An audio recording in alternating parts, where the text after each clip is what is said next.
숨겨진 복지 혜택을 알기 쉽게 전달하는 KGS 복지특파원 김기자입니다. 최근 현금 거래에 대한 다양한 정보들이 있습니다. 특별히 가족 간의 현금 거래가 큰 이슈인데요. 어떤 분들은 남의 돈 뺏는 것도 아닌데 왜 이렇게 깐깐하게 하느냐고 의문을 가지시기도 하는데요. 그래서 오늘은 현금 입출금에 관련된 사항들 정리해 보겠습니다. 현금 이렇게 뽑으면 안전합니다. 어떤 내용인지 한번 살펴보겠습니다. 몰라서 못 받는 복지 혜택 이젠 놓치지 말자. 구독과 좋아요, 알림 설정을 눌러주시면 보다 빠르게 소식을 받아볼 수 있습니다.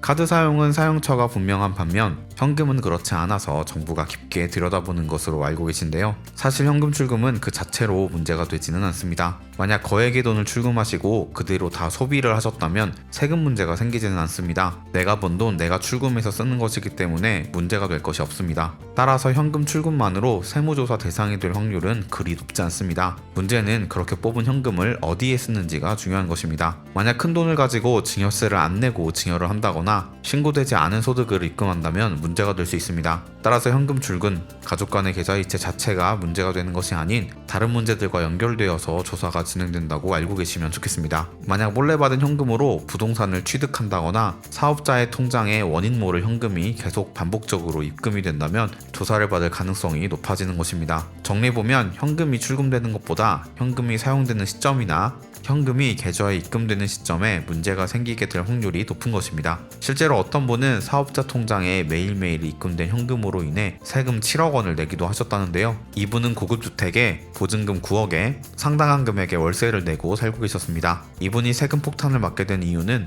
바로 보증금 9억에 대한 출처가 불분명했기 때문입니다. 부모님의 재산이나 소득을 보면 증여를 받을 수 있는 상황은 아니었는데요. 조사 결과 동대문의 ATM 기기에서 매일 현금이 입금된 사실이 확인되었습니다. 바로 오랜 시간 동안 동대문에서 사업을 하시면서 돈을 벌었는데 소득 신고가 안 되어 있던 것입니다. 그래서 지난 5년 동안 누락한 현금 매출로 인해 소득세 7억 원이 나온 것입니다. 많은 분이 부동산을 매매하실 때 자금 출처 조사에 대해 대비들을 많이 하시지만 전세나 월세 보증금에 대해서는 문제가 발생하지 않을 거라고 생각하고 계십니다. 하지만 실제로 부동산 거래 시 보증금에 대한 자금 출처가 문제가 되는 경우가 더 많다고 합니다. 따라서 전세나 월세 보증금에도 자금 출처 조사를 함으로 이 부분도 확인하셔야 합니다. 어떤 분들은 증여세를 피하기 위해서 부모님의 계좌에서 출금된 현금을 타인 계좌에 입금하신 후 다시 자녀 계좌로 입금하시기도 하는데요. 자녀에게 바로 보내면 증여세를 내야 하므로 친척이나 지인들을 통해서 자녀에게 조금씩 보내는 것입니다. 하지만 이 경우 중간 다리 역할을 했던 지인이 세무조사를 받게 되고 자금 출처가 제대로 소명되지 않는다면 연결된 조사를 가족들이 받게 되어 세금을 받게 됩니다. 이런 식으로 증여한 사실이 밝혀지면 증여세에 가산세가 추가되기 때문에 이런 방식은 사용하지 않는 것이 좋습니다. 국세청은 세금 조사를 할 때 가족관계를 포함한 다양한 이해관계를 모두 파악하기 때문에 지인 한 명이 아닌 여러 명이 있더라도 결국 자녀에게 돈이 들어가고 자녀가 그것으로 자산을 취득한다면 결국 자금 이동이 전부 파악되게 됩니다. 자녀의 결혼이나 사업의 경우는 큰 자금이 필요하기 때문에 그 시기에 부모님의 계좌에서 고액의 금액이 인출되었는지 확인하며 이유를 알 수 없는 고액의 현금 입출금 혹은 반복적으로 입출금되는 내용이 있다면 조사 대상이 됩니다. 따라서 현금 출금 자체는 불법이 아니지만 그 현금으로 자산을 취득하게 되면 문제가 될 수 있습니다.